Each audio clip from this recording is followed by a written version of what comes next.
ಸುಮ್ಮನೆ ಆಶಾದಾಯಕ ಅಷ್ಟೇ. ಈಗ ನಾವು ನಿರೀಕ್ಷೆ ಮಾಡಿದಂಥ ಬಜೆಟ್ ಏನಿಲ್ಲ. ಈಗ ಇದರಲ್ಲಿ ನಾವು ಟ್ಯಾಕ್ಸ್ ಎಷ್ಟು ಕಲೆಕ್ಟ್ ಮಾಡ್ತಾ ಇದ್ದೀವಿ, ಏನು ಮಾಡ್ತಾ ಇದೆಲ್ಲ ಬಜೆಟ್ ತರಬೇಕು. ತರಾತುರಿಯಲ್ಲಿ ಬಜೆಟ್ ಮಾಡಿರುವಂಥದ್ದು ಸರ್. ಈಗ ನಮಗಂತೂ ಇಷ್ಟಕರವಾದಂಥ ಬಜೆಟ್ ಇಲ್ಲ. ಊರಿನ ಬಗ್ಗೆ, ಊರಿನ ಸಮಸ್ಯೆ ಬಗ್ಗೆ ಏನು ಇದರಲ್ಲಿ ಇಲ್ಲ. ಊರಲ್ಲಿ ಏನು ಈ ಜಕ್ಕಲಮಡುಗು ನೀರಿದೆ, ನಮ್ಮಲ್ಲಿ ಒಂದು ಮೋಟ್ರ್, ಈಗ ಮೊನ್ನೆ ಎಲ್ಲ ಪೂರ್ವವಹಿಸಿ ಒಂದು ಪಂಪ್ ಒಂದು ಮೋಟ್ರ್ ಕೆಟ್ಟು ಹೋದರೆ ತರಬೇಕು. ಅದನ್ನು ತರಿಸಿ ಈಗ ಜನಕ್ಕೆ ನೀರಿನ ಅಭಾವ ಸ್ಟಾರ್ಟ್ ಆಗುತ್ತೆ, ಬೇಸಿಗೆ ಕಾಲ ಸ್ಟಾರ್ಟ್ ಆಗುತ್ತೆ. ನಗರಸಭೆ ಅಂಗಡಿ ಮಳಿಗೆಗಳು ಕೂಡ SC STಗೆ ಸಮರ್ಪಕವಾಗಿ ವಿತರಣೆ ಮಾಡಿಲ್ಲ ಅಂತ ಹೇಳ್ಬಿಟ್ಟು ಆರೋಪ ಇದೆ. ನಗರಸಭೆ ಅಂಗಡಿಗಳಿಗೆ ವಿತರಣೆ ಮಾಡಲಿಲ್ಲ ಅಂತ ನಾವು ಅದ್ರ ಬಗ್ಗೆ ಅಂತ ಪೂರ ಬಹುಮತ ಇದೆ. ಹರಾಜಿನ ಬಗ್ಗೆ ಪೂರ ಬಹುಮತ ಇದೆ. ಇದನ್ನು ಮಾಡಬೇಕಾಗಿದ್ದಂಥವ್ರು ಯಾರು? ಅಧ್ಯಕ್ಷರ ಗಮನದಲ್ಲಿಲ್ವಾ? ಬಜೆಟ್ ಮೀಟಿಂಗು ಮತ್ತು ಅಂಗಡಿ ಮಳಿಗೆಗಳ ಆಕ್ಷನ್ ಒಂದೇ ದಿವಸ ಇಡಬಾರ್ದು ಅಂತ ಅವ್ರಿಗೆ ಅಷ್ಟು ಮಾತ್ರ ಪರಿಜ್ಞಾನ ಇಲ್ವಾ?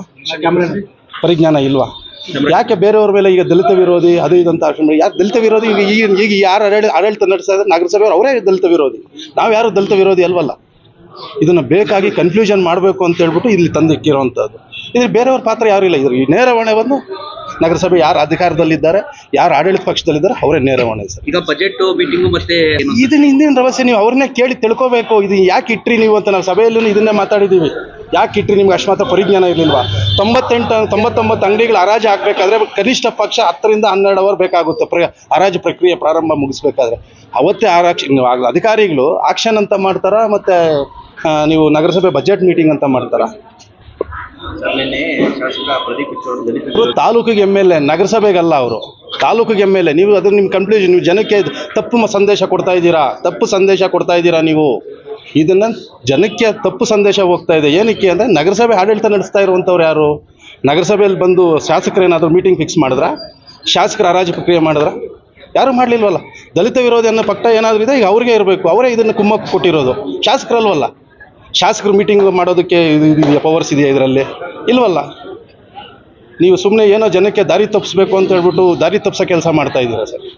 ಈಗ ಸಂಸದ ನೋಡಿ ಸರ್, ಕೆಲವರು ಯಾರೋ ಸುಮ್ಮನೆ ಗಾಳಿಯಲ್ಲಿ ಗುಂಡೋಡಿಯೋ ಮಾತುಗಳು ಹೇಳ್ತಾ ಇದ್ರು.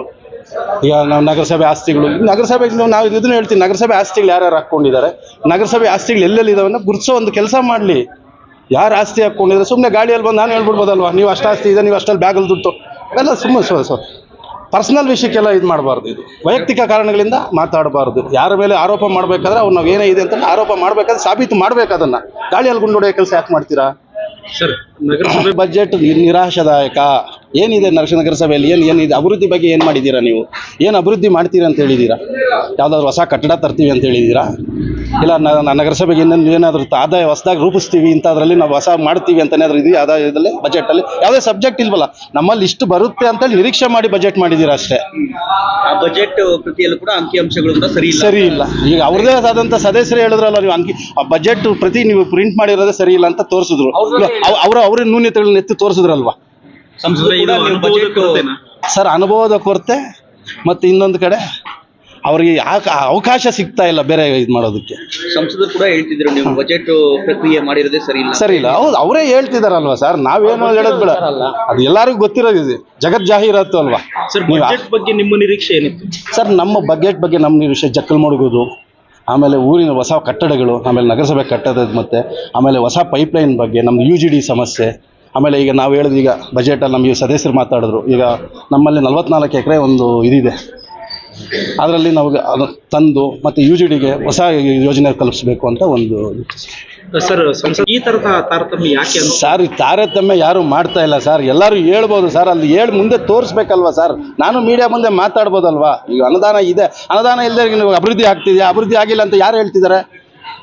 ಈಗ ಸ್ಟ್ರೀಟ್ ಲೈಟ್ ಆಗಿರ್ಬೋದು, ರೋಡ್ಸ್ ಆಗಿರ್ಬೋದು, ಕೆಲಸ ನಡೀತಾನೆ ಇದೆಯಲ್ಲ. ನಮ್ಮಲ್ಲಿ ಏನಾದ್ರು ಒಳಚರಂಡಿ ಪ್ರಾಬ್ಲಮ್ ಇದೆ, ಅದನ್ನು ಸರಿಪಡಿಸಬೇಕು. ನೀರಿನ ಸಮಸ್ಯೆ ಆಗ್ತಾ ಇದೆ, ಈಗ ಬಿಸಿಲುಗಾಲ ಬರ್ತಾ ಇದೆ, ಅದ್ರ ಬಗ್ಗೆ ಬಜೆಟಲ್ಲಿ ಮಾತಾಡ್ತಾನೆ ಇಲ್ಲ. ನಾನು ಇತ್ತೀಚಿನ ಬೆಳವಣಿಗೆಗಳನ್ನು, ನಮ್ಮ ಚಿಕ್ಕಬಳ್ಳಾಪುರ ನಗರಸಭೆಯ ಬೆಳವಣಿಗೆಗಳನ್ನು ನಾನು ಗಮನಿಸ್ತಾ ಇದ್ದೆ. ಬಟ್ ನಾನು ಮಾತಾಡ್ತಾ ಇರಲಿಲ್ಲ. ಆಯಿತು, ಇವತ್ತಲ್ಲ ನಾಳೆ ಸರೋಗ್ಬೋದು ಅಂತಕ್ಕಂಥ ಒಂದು ನಿಟ್ಟಿನಲ್ಲಿ ನಾನು ಇದ್ದೆ.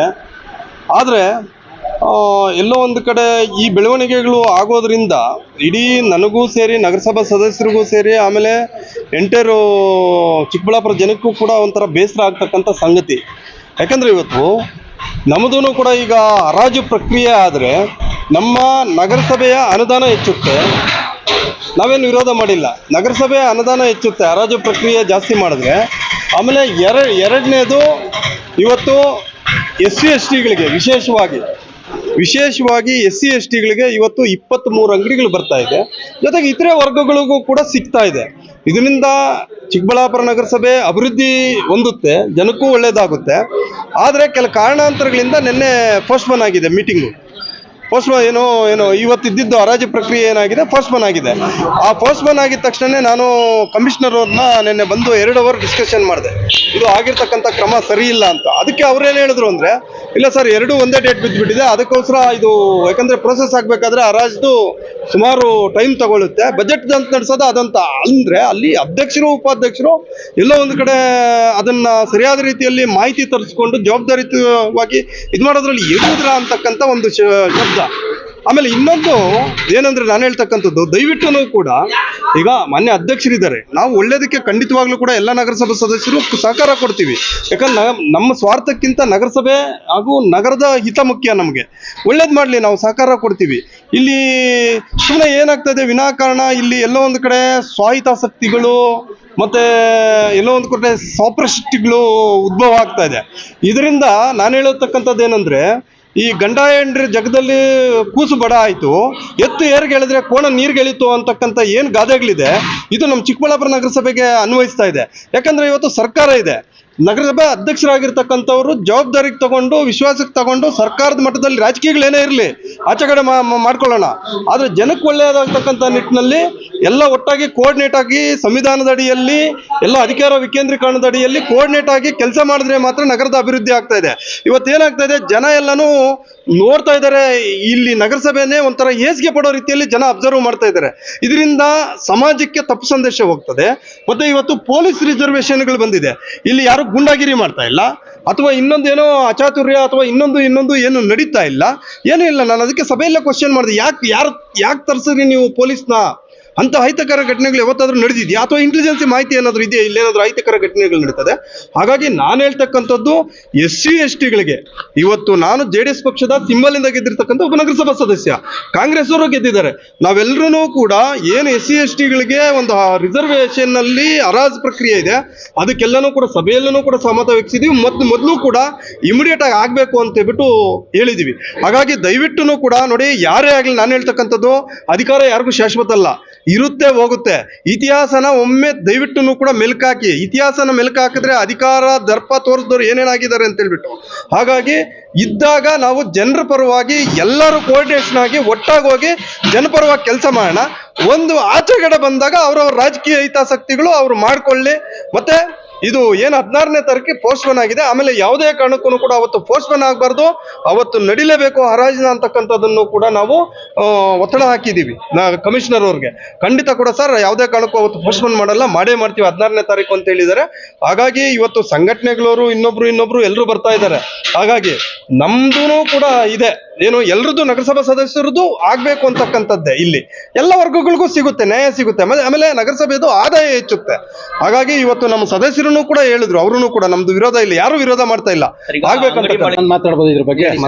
ಈಗ ನೋಡಿ ಸರ್, ಈ ಹಿಂದೆ ಸರ್ಕಾರ ಇದ್ದಂಥವ್ರದ್ದು ಯಾರ್ದು, ಈ ಹಿಂದೆ ಅಧ್ಯಕ್ಷಗಳಿದ್ದಂಥವ್ರು ಯಾರು ಮಾಡಲಿಲ್ಲ? ಯಾಕೆ ಮಾಡಲಿಲ್ಲ? ಈಗ ಯಾರು ಸರ್ಕಾರ ಇದೆ? MLA ಶಾಸಕರ ಮೇಲೆ ಹೇಳ್ತಿದಾರಲ್ವಾ, ಶಾಸಕರು ಮಾಡಲಿಲ್ಲ, ಶಾಸಕರು ಏನೋ ಇನ್ನೊಬ್ಬರ ಮೇಲೆ ಇದು ಮಾಡ್ತಿದ್ದಾರೆ ಅಂತ. ನಾವು ಬಂದ್ಮೇಲೆ ನಾವೇ ಇದು ನಮ್ಮ ಕಮಿಷನರ್ ಈಗ ಬಂದ್ಮೇಲೆ ಅವ್ರು ಬಂದ್ಮೇಲೆ ಇದು ಮಾಡಿರುವಂಥದ್ದು.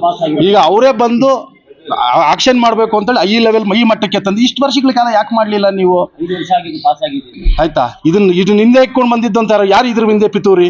ಈಗ ಏಕಾಏಕಿ ಒಂದೇ ದಿನ ಬಜೆಟ್ ಮೀಟಿಂಗ್ ಮಾಡಬೇಕು ಅಂತೀರಾ, ಒಂದೇ ದಿವಸ ಆಕ್ಷನ್ ಮಾಡಬೇಕು ಅಂತೀರಾ, ರಾತ್ರಿ ನೀವೇ ಹೋಗ್ತೀರಾ, ಪೊಲೀಸ್ ಪ್ರೊಟೆಕ್ಷನ್ ಕೇಳ್ತೀರಾ, ಮತ್ತೆ ರಾತ್ರಿ ಸಂಜೆ ಬಂದು ನಾಟಕ ಆಡ್ತೀರಾ. ಇಲ್ಲಿ ಏನಕ್ಕೋಸ್ಕರ ನಾಟಕ ಆಡ್ತಿದ್ದೀರಾ? ಯಾರ ಮೇಲೆ ಗೂಬೆ ಕೂರಿಸೋದಕ್ಕೋಸ್ಕರ?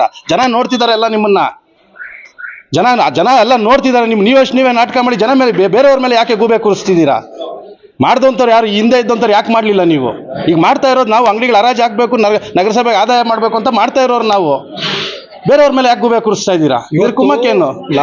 ನಿಮಗೆ ಎಲ್ಲೋ ಆಡಳಿತ ನಡೆಸೋದಕ್ಕೆ ಆಗ್ತಾ ಇಲ್ಲ, ನಿಮ್ಗೆ ಅಧ್ಯಕ್ಷರು ಉಪಾಧ್ಯಕ್ಷರ ಕೈಲಿ ನಡೆಸಕ್ಕೆ ಆಗ್ತಿಲ್ಲ. ಆಡಳಿತ ನಡೆಸೋದಕ್ಕೆ ಎಲ್ಲರನ್ನು ಒಟ್ಟಿಗೆ ತಗೊಂಡೋಗಿ ಆಡಳಿತ ಮಾಡೋದಕ್ಕೆ ಆಗ್ತಾ ಇಲ್ಲ ಅನ್ನೋದು ನನ್ನ ಅಭಿಪ್ರಾಯ. ಇವತ್ತು ಯಾಕೆ ಈ ತರ ಎಲ್ಲ ಆಯ್ತು ಅಂತ ಹೇಳ್ತೀರಲ್ಲ, ಇವತ್ತು ನಾವು ನಗರಸಭಾ ಸದಸ್ಯರುಗಳಾದ್ಮೇಲೆ 30 ವರ್ಷದಿಂದ ಆಗಿಲ್ಲ. ಇವತ್ತು ನಾವು ನಗರಸಭಾ ಸದಸ್ಯರುಗಳಾದ್ಮೇಲೆ ಪ್ರತಿ ಸಭೆಯಲ್ಲೂ ಕೂಡ ನಾವು ಇವತ್ತು SC/STಗಳಿಗೆ ಏನು ರಿಸರ್ವೇಶನ್ ಇದೆ ಅದನ್ನ ಆಗ್ಬೇಕು ಅಂತ ಹೇಳ್ಬಿಟ್ಟು ನಾವು ಒತ್ತಡ ಹಾಕಿ ಪ್ರತಿ ಸಭೆಯಲ್ಲೂ ಧ್ವನಿ ಮಾಡ್ಕೊಂಡಿದ್ದಕ್ಕೆ ಬಂದಿರೋದು. ಈಗ ಕೆಲವರು ಸ್ವಪ್ರತಿಷ್ಠೆಗಳಿಗೆ, ಕೆಲವರು ಅವರೊಂದು ಏನೋ ಇದು ಮಾಡ್ಕೊಳ್ಳೋದಕ್ಕೆ ಇಲ್ಲಿ ರಾಜಕೀಯ ಬೆರೆಸ್ತಾ ಇದ್ದಾರೆ. ಇದ್ರ ಎಲ್ಲರೂ ಶ್ರಮ ಇದೆ, ಇದು ಪಕ್ಷಾತೀತವಾಗಿ ಎಲ್ಲರೂ ಶ್ರಮ ಇದೆ.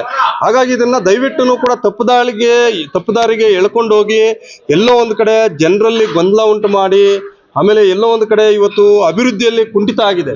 ಇವತ್ತು ನೋಡಿ, ಇವತ್ತು ಇಲ್ಲಿ ಚಿಕ್ಕಬಳ್ಳಾಪುರದಲ್ಲಿ ಕೇಂದ್ರ ಸ್ಥಾನ, ಇವತ್ತು ನಗರಸಭೆದು ಒಂದು ಕಟ್ಟಡ ಸರಿಯಾದ ರೀತಿಯಲ್ಲಿ ನಗರಸಭೆ ಕಟ್ಟಡ ಇಲ್ಲ. ಅದಕ್ಕೆ ಈಗ ಒತ್ತಾಯ ಮಾಡಿದ್ದೀನಿ, ಅದು ಕಟ್ಟಡ ಆಗಬೇಕು ಅಂತ ಹೇಳ್ಬಿಟ್ಟು.